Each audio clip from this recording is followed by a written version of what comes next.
Bismillahirrahmanirrahim. Alhamdulillahirabbil alamin. Wassalatu wassalamu ala asyrafil anbiya wal mursalin. Sayyidina Muhammadin wa ala alihi wa sahbihi ajma'in.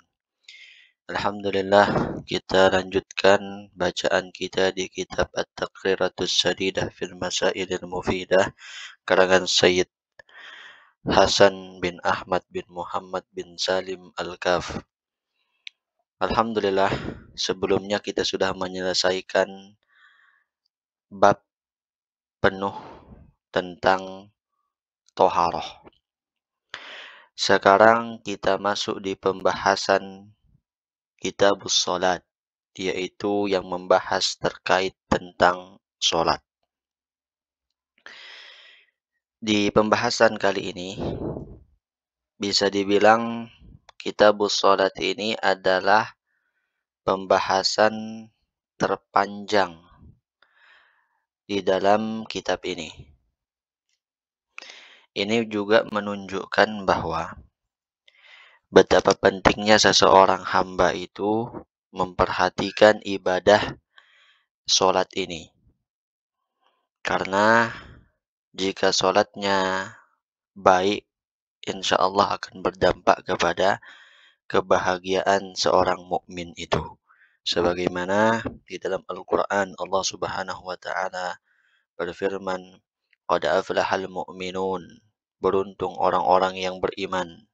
Alladzina hum fi salatihim khashi'un, yaitu mereka yang di dalam salatnya melakukan salat dalam keadaan yang benar, dalam keadaan yang khusyuk.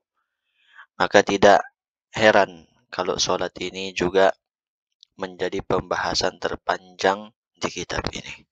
Kita langsung saja baca Kitabus Sholati, pembahasan tentang salat. Ta'rifus sholati lughatan ad-du'a'u wa qila ad-du'a'u bi khairin.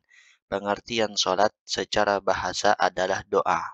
Karena umumnya di dalam salat itu kita berdoa kepada Allah Subhanahu wa taala. Ketika kita berdiri, kemudian juga ketika kita duduk, ada doa-doa yang kita sampaikan kepada Allah. Juga dikatakan arti sholat itu berdoa dengan kebaikan. Wa syar'an, secara syarak atau secara istilah, sholat itu artinya aqwalun wa af'alun muftatahatun bitakbir wa mukhtatamatun bitaslimi ghaliban. Secara syarak sholat artinya perkataan dan perbuatan yang dimulai, yang dibuka dengan takbir dan diakhiri ditutup dengan salam. Ghaliban umumnya seperti itu. Umumnya pengertian sholat adalah perkataan perbuatan yang diawali dengan takbir diakhiri dengan salam. Quyudut ta'rif, tapi ada yang enggak umum, artinya yang keluar dari kebiasaan pengertian sholat tadi. Qauluhu ghaliban, ada kata-kata ghaliban tadi. Kharaja bihi annahu qad takunu sholatu kattali. Mengecualikan terkadang sholat itu seperti misalnya yang enggak golib, yang enggak biasa. Aqwalan la af'alan. Ka salatil janazah wa salatil marbut wal marid alladhi yujri arkana salat ala qalbihi. Ada kadang salat itu keluar dari kebiasaan hanya perkataan saja, tapi tidak melakukan perbuatan. Tidak ruku, tidak sujud, tidak duduk di antara dua sujud. Seperti misalnya salat jenazah. Nah, dia ucapan saja. Atau salat marbut, orang yang terikat. Misalnya disandra, diculik, kemudian diikat masuk waktu sholat. Bagaimana? Tetap sholat semampunya. Bagaimana? Ya sudah dalam keadaan terikat itu. Menggunakan akwal, tidak af'al. Menggunakan perkataan, tidak perbuatan. Kemudian juga wal marid. Orang yang sakit. Yang sakitnya itu tidak bisa berdiri, tidak bisa ruku, tidak bisa sujud. Bagaimana sholatnya? Sholatnya dia melakukan rukun-rukun sholat itu dengan hatinya. Nah, itu mudah kita diberikan kesehatan terus. Ada juga yang kedua. Af'alan la aqwalan kasolatil akhras. Terkadang sholat itu keluar dari kebiasaannya hanya perbuatan. Kalau tadi hanya perkataan. Ini perbuatan tapi tidak perkataan. Seperti sholatnya orang yang bisu. Orang yang bisu nggak bisa ngomong. Bagaimana sholatnya? Ya udah dengan isyarat. Yang ketiga, la af'alan wa la aqwalan ka salatil akhrasil marbut. Yang ketiga, tidak juga perbuatan, tidak juga perkataan, tetap sholat. Sholatnya bagaimana? Seperti sholat orang yang bisu lagi diikat. Terikat, bisu, nggak bisa bergerak, nggak bisa juga ngomong, ya sudah sholat. Nah, semampunya. Kemudian, selanjutnya, fadlus sholati, keutamaan sholat. Hiya ruknu tsani min arkanil Islam. Sholat adalah rukun kedua dari rukun Islam. Rukun Islam, rukun Islam mengucapkan dua kalimat syahadat, sholat, zakat, puasa, haji. Kalau rukun agama ada tiga, yaitu iman, Islam, kemudian puncaknya nanti ihsan. Sebagaimana dijelaskan di dalam hadis, kalau kita baca Arba'in An-Nawawiyah, itu ada di hadis kedua. Nah itu, hadis Jibril orang sebut kadang. Wahiyya amududdin, sholat itu juga adalah tiang agama. Barang siapa yang mendirikan sholat, maka dia telah menegakkan agama. Barang siapa yang tidak melakukan sholat, meruntuhkan agama. Jadi sholat itu penting. Apapun kita, keadaan kita, usahakan yang namanya sholat ini, itu selalu dijaga dan dikerjakan. Dan ini memang sudah kewajiban. Tidak bisa ditoleransi. Selama akal kita itu masih ada. Tidak ada kata untuk tidak sholat. Wa fadluha azimun kama waradat bihil ayatul qur'aniyatu wal ahadithun nabawiyyatu. Min dzalika qauluhu ta'ala wa aqimis sholata li dzikri. Keutamaan sholat sangat besar sekali. Sebagaimana Al-Quran menjelaskan tentang itu. Hadis juga menjelaskan tentang itu. Misalnya di dalam Al-Quran Allah subhanahu wa ta'ala berfirman, wa aqimis sholata li dzikri. Dirikanlah sholat untuk mengingatku. Wa qawluhu wa aqimis sholata tarafayin nahar. Wa zulafan minal layl innal hasanat yudhibna sayyiat. Dzalika dzikra lidzakirin. Dirikanlah sholat siang dan malam. Sesungguhnya kebaikan itu menghilangkan keburukan. Yang demikian itu adalah sebagai zikir pengingat bagi orang-orang yang senantiasa mengingat Allah subhanahu wa ta'ala. Jadi sholat ini adalah ibadah yang sangat penting dan harus diperhatikan benar-benar bagi seorang hamba. Karena di dalam hadis Rasulullah Shallallahu Alaihi Wasallam au kama qala bima makna awwalu ma yuhasabul abdi yaumal qiyamah as-shalah. Yang pertama kali dihisab nanti di hari kiamat adalah sholat. Jadi kita meyakini di hari kiamat nanti ada yang namanya yaumul hisab, hari perhitungan amal setiap manusia. Apa yang pernah kita kerjakan itu akan dihitung. Nah, yang pertama kali dihisab nanti adalah sholat. Apabila sholatnya baik, maka insya Allah amalan yang lainnya ikut menjadi baik. Apabila sholatnya sebaliknya tidak benar, maka amalan yang lain bagaimana mau dianggap benar. Nah, itu sholat itu.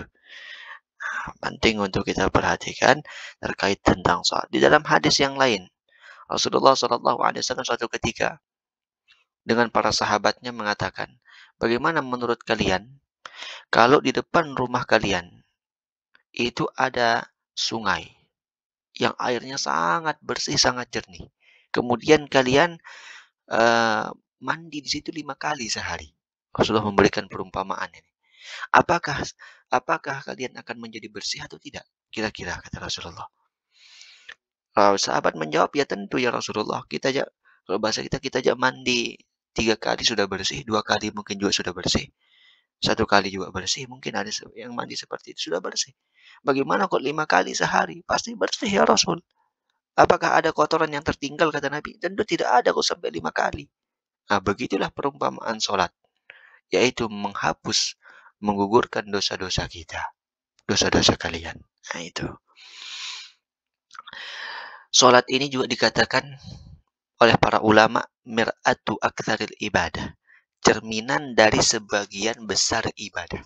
Itu ada di sholat. Di sholat ada puasa. Cerminan puasa. Karena ketika orang sholat tidak boleh makan, tidak boleh minum. Ada cerminan puasa. Di sholat ada cerminan haji. Orang haji ke Baitullah. Orang sholat menghadap ke Baitullah. Ada cerminan haji. Di sholat ada cerminan zakat yang kemudian dicerminkan dengan Assalamualaikum warahmatullah. Di sholat ada sholawat. Di sholat ada doa. Di sholat ada istighfar. Di sholat ada baca Al-Quran. Zikir yang lain seperti tasbih, tahlil, tahmid. Semuanya ada di dalam sholat. Maka sholat ini adalah cerminan dari sebagian besar ibadah itu ada di dalam sholat. Ibadah yang terlengkap sholat ini. Masya Allah. Nah itu, intinya banyak sekali keutamaan sholat ini. Pada akhirnya, sholat adalah kewajiban yang harus dikerjakan bagi setiap muslim. Laki-laki maupun yang perempuan. Wajib itu, tidak boleh ditinggalkan. Wa qala sallallahu alaihi wasallam, innal abda idza qama fi sholati futihat lahul jinan wa kushifa lahul hijabu bainahu wa baina rabbih wastaqbalat hu wastaqbalat hur Allahumma shalli ala sayyidina Muhammad wastaqbalat hurul ain malam yamtaqit aw yatanakha wa inna fi sholati la shifaan wa ju'ilat qurratu aini fi shalah wa innal abda idza qama yusalli utiya bi dhunubihi wa fawudi'at ala ra'sihi aw ala atiqihi wa kullama raka'a aw sajada tasaqatat anhu wa qala al ulama inna sholata afdalul ibadatil badaniyah wa farduha afdalul furud wa nafluha afdalun nawafil. Dan Nabi Shallallahu Alaihi Wasallam juga menyampaikan sesungguhnya hamba apabila dia berdiri untuk sholat maka dibukakanlah baginya pintu-pintu surga dan dibukakan juga baginya hijab penutup antara dia dengan Tuhannya. Artinya tidak ada hijab antara dia dengan Tuhannya ketika seorang hamba itu sholat. Apapun yang engkau minta akan dikabulkan oleh Allah Subhanahu Wa Taala. Asalkan sholatnya didirikan dengan benar. Kemudian juga ketika dia sholat, berdiri ketika sholat, bidadari-bidadari surga akan menghadap kepadanya. Selama dia tidak berdahak. Sesungguhnya dalam sholat itu juga ada obat. Dan kata Nabi, dijadikan penenang hatiku itu di dalam sholat. Nabi kalau ada susah, gundah gulana, galau, kalau bahasa kita galau-galau, itu beliau sholat untuk menenangkan hatinya. Nah ini bisa kita contoh juga Nabi. Dan sesungguhnya hamba apabila dia mendirikan mau sholat, maka didatangkan dosa-dosanya dan diletakkan dosa-dosanya itu di atas kepalanya atau di atas pundaknya. Setiap dia ruku atau sujud, maka berjatuhanlah dosa-dosa yang telah diletakkan di kepala dan di pundaknya itu. Berkata juga para ulama, inna salata afdalul ibadatil badaniyah. Salat itu adalah ibadah badan yang paling afdal dan fardu di dalam salat itu paling afdal juga kefarduannya, sunnahnya juga yang paling afdal sunnahnya. Nah itu pembahasan pertama di kitabul salat sebagai perkenalan. Nanti kita akan masuk di kitab Babu Awqatis Shalah, bab yang menjelaskan tentang waktu sholat. Insya Allah. Sampai di sini dulu. Mohon maaf apabila ada kekeliruan.